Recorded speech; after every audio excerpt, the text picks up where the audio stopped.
You're listening to Everybody Pulls the Tarp, the go-to podcast for high performers. I'm Andrew Moses.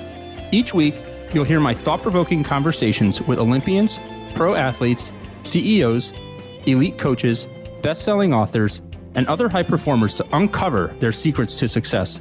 Get ready to be inspired each week when we talk about leadership, teamwork, work ethic, and more. Are you ready? Let's go.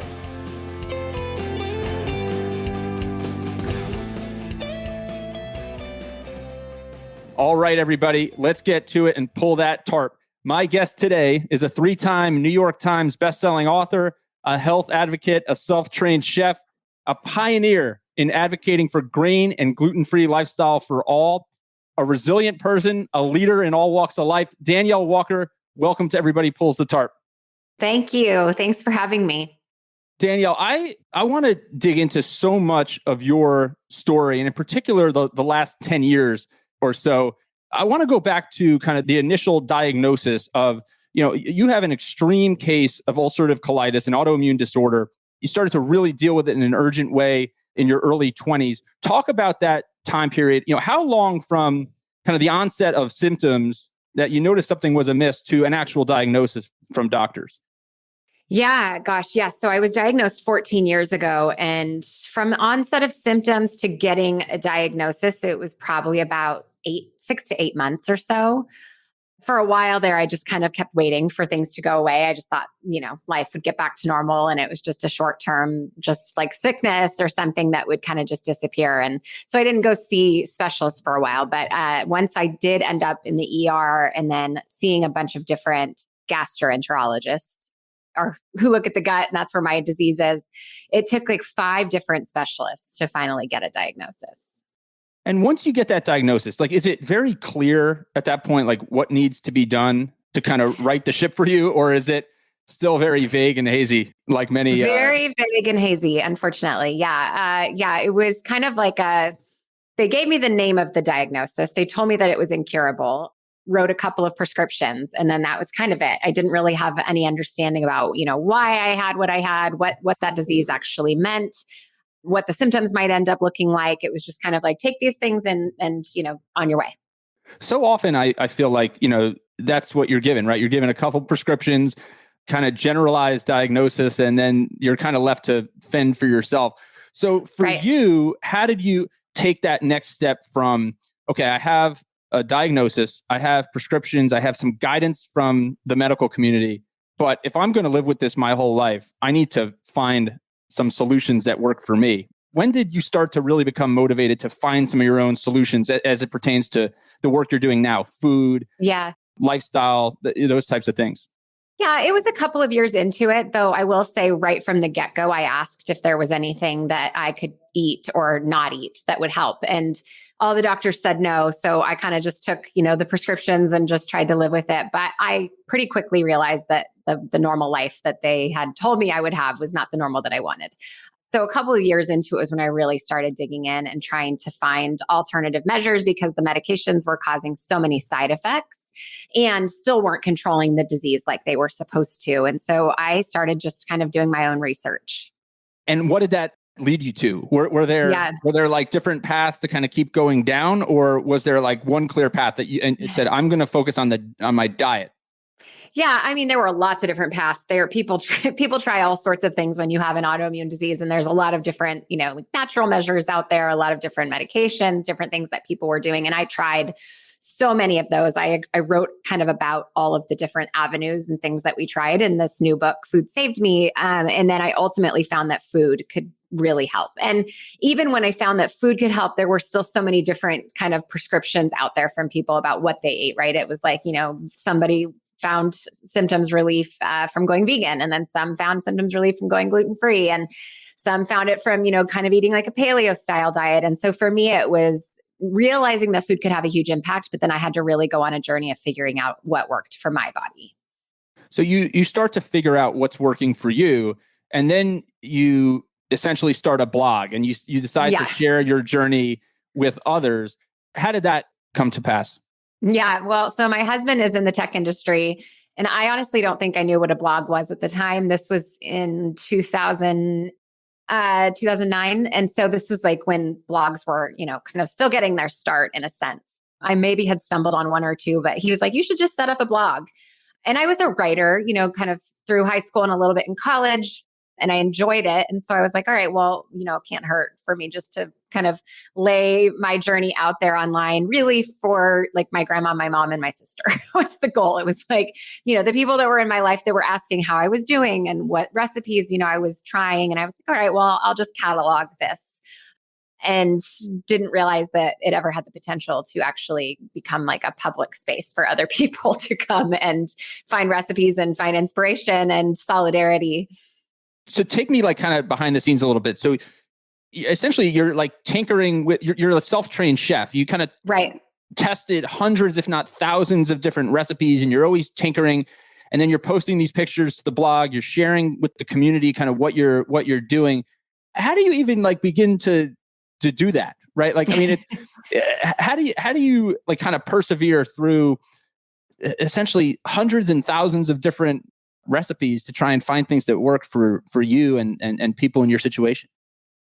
Yeah, it was a steep learning curve, but I was very driven because I was still, at that point, maybe 25, and just the foods that I had tried, from recipes that I did find out there, which were very few and far between, just did not feel sustainable to me. And I had at that point, seen a pretty significant improvement in my autoimmune disease symptoms after changing my diet. But I knew that if I was just eating like bland food with weird textures forever, that I wouldn't stick with it.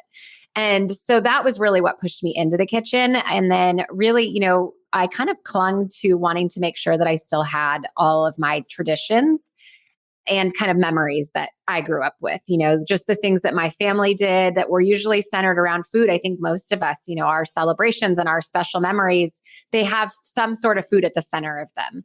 And so that was kind of the next thing, just like wanting to be a mom at some point and wanting to be able to enjoy things with my kids. And so that's what kept me going. And I just got in there and took, a lot of my kind of old family recipes and just started swapping ingredients out and had a lot of flops at the beginning, but then started to get the hang of it. A lot of flops, but I also think it's like important to like look at like the backdrop of like the timeline of like where you are like doing this, right? I mean, right now for many like gluten-free and a lot of these different dietary kind of considerations are commonplace and in vogue, for lack of a better term. When you were doing this, I would imagine it was a little bit of a new frontier. Oh, 100%. Yeah. There were probably one or two blogs out there at the time, not very many cookbooks.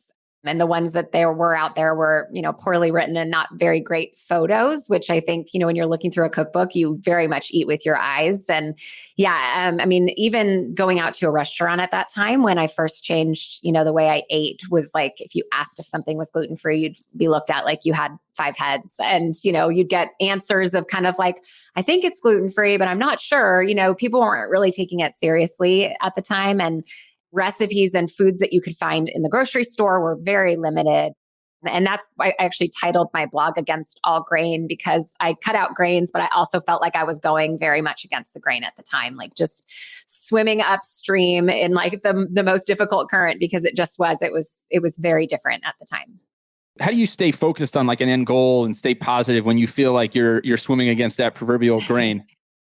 Yeah. I think a couple of things. One, for my own self, it was a necessity to help keep me alive and to give me the vibrant lifestyle that I wanted. And then fast forward a bit, after I had started my blog, I started having all these people that were coming to me, with tons of different autoimmune disease, chronic illness, just this huge kind of array of different ailments, and saying that the recipes that I was putting out there was, helping them get their life back. And so that ended up becoming kind of my core and my mission. And that's really what kept me going, even when it felt really difficult. So when did the blog transition into the start of the business, the big business that it is today? How did that all happen? It was a little bit of a slow process, to be honest. Because I never really intended for it to be a profession, I didn't really know, how to do that at first. So it started out slowly with, doing like Google AdSense and Amazon affiliate, and trying to just really at that point, like recoup the money that I was spending on testing. And at that point I had a son, my oldest. And so, childcare here and there, the camera equipment and the classes that I had to do to like teach myself how to photograph the food. And I would say that really when it became like a profitable business was when my first cookbook came out. And let's talk about that for a minute. Now, 3 New York Times bestsellers. You have your memoir, Food Saved Me, out now in stores everywhere books are sold. I want to get into the memoir. That's a whole separate conversation, Danielle. But so the cookbooks. So when do you writing a book, whatever type of book it is a huge risk, right? Like people don't necessarily understand. People assume that there's like a lot of money being flung at you at the beginning, but for new authors, it's often not the case. Or it's more often not the case. And it's a little bit of a risk and an investment of time and resources on your own. So take me through the process of deciding to write the book and embark kind of on that next phase. Yeah, of my your gosh. journey. Yeah, I think people do. They think it's like this glamorous job, but when you're starting out, it is a huge investment, a huge risk. So I actually get to go into the story of how that first cookbook came to be and Food Saved Me. But, after I decided to do it and to take the leap, it took over a year to write. No advance at that point because I was an unknown, no name author. So I didn't get any money up front. It's all, my investment of a year of testing. I put 165 recipes into the book. So you think about, testing and creating those and all of the ingredients that go into that. And I had a 2-year-old at the time. So the childcare, cleaning and making things. And I photographed the whole book myself as well. So the time that it takes to photograph the food and edit those pictures and then write the recipes, it's a more than a full-time job, I would say. And you don't get paid until it comes out. And that's only if it sells books, right? So that's the kind of crazy thing with your first book. Yeah. If it sells 200 copies, you're never going to make back the amount of time and energy and effort that you put into making it. And thankfully that wasn't the case with the first one. And it blew any expectations that I had or any goals that I had for it completely out of the water. And it was very well accepted. And the excitement about it was very exciting for me. Well, I'm sure it was exciting for you and everybody around you, incredibly rewarding. So when you said some really kind of interesting things there. So much of what you were doing was essentially solo, right? You've got to take on essentially all the roles and responsibilities at that point, right? You're trying to build something. You're the writer, the photographer, the editor, everything. Maybe you've got some people around you, but how do you juggle all that? I think it had a pretty bad effect on my health, to be quite honest.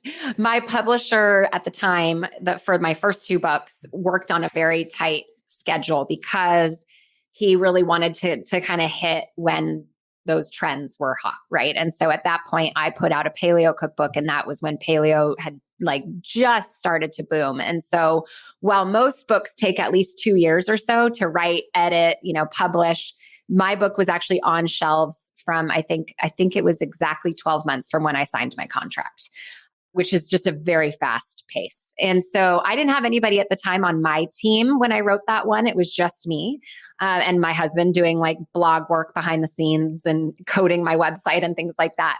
But the publisher, has some resources. They hire out a designer to help you design the interior pages, even though I ended up doing most of that myself, at least dictating kind of what I wanted. But yeah, and there's an editor. So you do have some people that come alongside you, obviously. And the publisher takes a risk as well. They're paying to print these books, right? So at least it's not self-published where you're actually paying to print the books yourself, because then you would really be in the hole. But managing it, it was tough at the time because blogging kind of had become my full-time gig, but also being a mom full-time, I didn't have childcare. So it was kind of trying to have my son with, family when I could. I worked a lot at night, very late nights, working on bits and things until 12 or 1 in the morning so that I could be mom during the day. And then I did a lot. He napped when he was napping, taking photos, and, weekends when my husband was home, I would try to work during that time too. So Danielle, this blog is so much more than a blog now. You're a walking, talking, living media company in the food and health and wellness and lifestyle space. Entrepreneurial spirit, always something that's been a part of you? Yes, very much so. I mean, I have lots of stories from when I was a little girl about just like constantly trying to make and sell things. I always had some sort of a product and I was always trying to make money. So, I mean, I started the blog so young. So I feel like it kind of went from, being entrepreneurial as a young kid, but then never really got to have that fostered in, like high school, college. But I think I would have ended up there even if I wasn't, starting out with the blog at some point. What did you find as like the biggest challenge when you kind of went from, blogger who had kind of started up these kind of childhood businesses trying to make a quick buck to a really, material business venture in what you're doing now? What was the biggest challenge in kind of taking that next step? Honestly, myself was my biggest challenge. I had a really hard time at the beginning wanting to like charge or make money for anything that I was doing. And I think most of that came because, my kind of core mission at the beginning was just to try to help other people. And so it was really hard for me to get past that hurdle of feeling like I was worthy of, making something from it and that my time was valuable. So I kind of stood in my own way for a while. I was like, I told my first publisher that I wanted to charge like $9.99 for the cookbook. So and they said that's not gonna work, yeah. Danielle. Yeah, no, they were like, no way, it costs more than that just to be able to print it. So that's not happening, and honestly, getting to sell the first book was when those walls kind of broke down for me because we charged $34.99 for it. And like I said, it surpassed any expectation that I had for, numbers at the beginning. And so once I realized that people did also value the things that I was putting out into the world and that they were willing to pay for those because they were invested in it and they wanted it and there was demand, it felt a little bit better. And I was like, okay, there's, this is okay. I am worthy of this. And I'm a valuable, asset to these people. And I'm creating things that they really like. And it's okay for me to make something from it. We're going through that conversation in my house right now. My 6-year-old daughter decided that she wants to start a pickle stand. She wants to cook her own, she wants to cook her own pickles. Yep. And start a stand. And I said to her, hey, so why don't we start by maybe, cooking some pickles, making our own pickles, and then we'll deliver them to some neighbors, for free. Yep. And she's like, no, we're going to set up a stand and we're going to charge market research. Money. Yeah. Oh, yeah. Yeah. Yes. I want to do market research and see if these pickles are any good that we're going to make here in the kitchen. But I think that's fair. Yeah, we did something similar with my son and we made him create a business plan and we loaned him some money to get it started, and it ended up flopping, but I feel like it's such a good experience for them. But we kind of tried to do the same. We were like, why don't you because he was making these like custom little Legos that he put up on Etsy and on eBay, but he had to buy the pieces, to build them. And we were like, well, why don't you make a few first and give them out, kind of like you said, like give them out to some friends, see what their response is, see if there's a demand for it. And then we can go from there. And he was the same way as your 6-year-old. He was like, no, I just want to go all in. I don't think he made any money from it, but it was a good experience. But I feel like that's kind of what I did with my blog. It was like, by the time I created my cookbook, there were probably already, I don't know, maybe 300 to 500 free recipes on the blog, right? And so not only did that give me credibility with my audience because they knew that they could trust these recipes, but then, it also got me out there to them. It got me into their kitchens. It gave me really valuable feedback as people were cooking those free recipes and leaving comments and reviews and things, how I could better, the recipes and how I could improve my craft before I went out and tried to charge for it. So, those pickles could be too sour. And he wouldn't know. She, my daughter. Yeah. So it is. I think it's good to test some things out first before you dive in.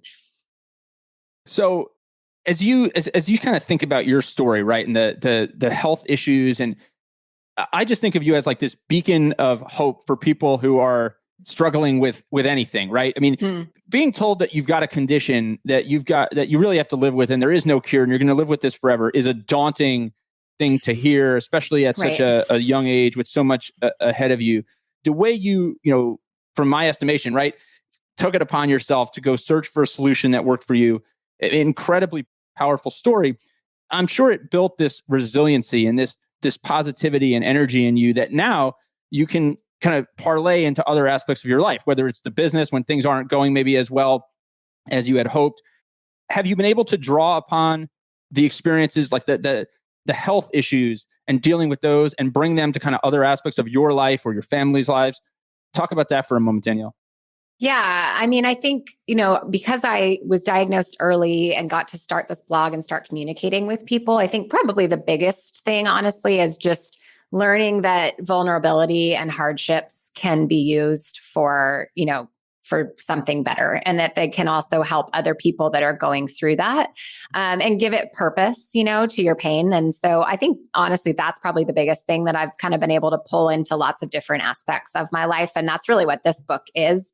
This new book. It's, taking everything that I've learned in the last 12 years and taking that mentality of, I'm going to share everything, the good, the bad, everything, so that, people can relate to it. They can learn from it. They can feel like they're seen, that there's somebody walking with them through it. And also to realize that your hardships don't have to define you, and that you still can have really hopeful, bright moments during those times, which, for me would be my business and my kids and my husband and, things like that. So I think those are the biggest lessons that I've learned that I've tried to kind of take into every aspect of my life. So the book is Food Saved Me, the latest, the Danielle's memoir. Going through the process of writing a memoir, talk about that for a moment. Does it bring back kind of all these raw experiences and emotions? Does it teach you new lessons that maybe you look at things differently than you did in the moment? What was the experience like? Yeah, well, it was quite different from writing 4 cookbooks. I can tell you that much. And it was a longer process too. It says 360 pages. I forget how many words, but it was very difficult, but also really, I think, cathartic and healing at the same time. And it actually did. I feel like I came out of writing it with a different mentality, and also because when you're able to look at kind of not your life story, because it's not my entire life, but a very, pretty condensed version of my life in this book, I was really able to see these patterns, and I was able to be reminded of, some of the things that I had learned over the years that I had forgotten, because I think we tend to forget the lessons that we've learned sometimes, and getting to sit down and write them all actually was really helpful for me. And, as I've been hearing now from people reading it, thankfully for them as well. I think there is something to that, right? Like when you're going through something, you think you're absorbing kind of all the lessons that are living within that moment, but you're really not. I have found, going back to kind of, old notebooks and old documents and, past conversations on the podcast, anything really, it's so illuminating to kind of going back through books that I've read in the past, just kind of not reading them again, but flipping through them again and looking at maybe something I underlined and say, oh, why was that? Why was I drawn to that? It's really interesting. So Danielle, before I let you go, one simple tip that everybody listening can do to eat healthier, improve their lifestyle, what would you tell somebody? Oh my goodness. I think really, if we're talking vague, is just to be mindful of what you're putting in your body, because I think no matter, if you do have an autoimmune disease or a chronic illness, or you just are trying to live, your kind of best, most vibrant life, your food and the things that you put in your body really do matter. Obviously, I eat a certain way, and I outline that, and kind of how to get started in Food Saved Me. But I've always kind of ascribed to there's no one size fits all diet, but that food actually does matter. So I think just start by actually looking at what you're eating and correlating it to your symptoms, from day to day, or just how you're feeling. If you don't have the energy you want, you can change that. Danielle, I have had so much fun digging into your story more and hearing about all your success. You're just getting started. I can't wait to see what comes down the road for Danielle Walker. There's no question you're a tarp puller. You're thinking about everybody else, and you're doing big things for everybody that you come into contact with, millions around the world. Oh, Danielle, thank you for spending a few minutes with me today, and keep pulling the tarp. All right, Danielle? All right. Thank you. Thanks for having me. Take care. Thank you for joining me this week. Be sure to subscribe in your favorite podcast app so you can catch all of our upcoming episodes. And if you are like me and want a world full of tarp pullers, then leave a review to help others find us. You can also follow me on Instagram at AndrewMoses123 and sign up for my monthly email newsletter at everybodypullsthetarp.com/newsletter. I'll share tips and insights to help you achieve maximum success and happiness. Today is a great day to pull the tarp. I am rooting for you. See you next time.